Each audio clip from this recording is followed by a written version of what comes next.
Wah, kemenangan kita masuk surat khabar lah. Kita berjaya. Mari kita raikan kemenangan ini.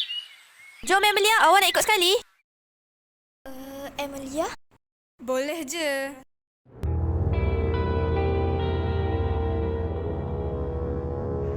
Ish, mereka dapat menewaskan raksasa kucing aku. Aku takkan mengalah. Zing, apa kamu buat ni? Senyap, pakcik.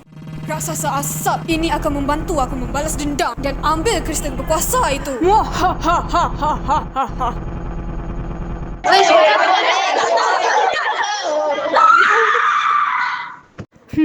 Agak-agak kenapa ia dia menjerit?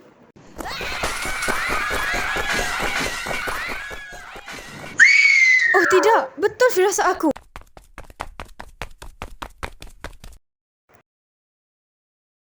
Apa kita nak buat ni, Amelia? Kita mesti hentikan raksasa ini. Asap ni terlalu tebal. Sudah, jangan mengalah. Selamatkan orang ramai dulu.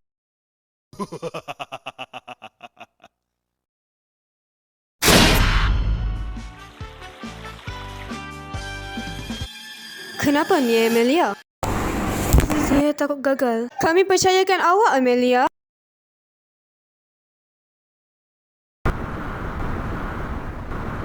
Saya tak akan biar bandar ini musnah.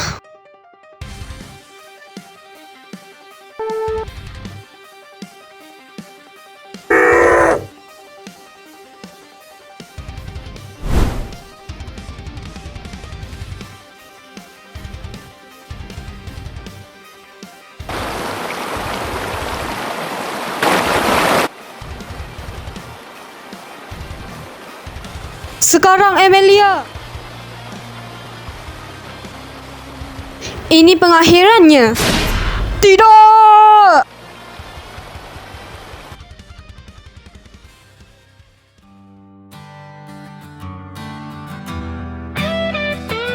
Terima kasih, Wira Gemilang. Selagi kita bersatu, kita boleh hadapi apa saja.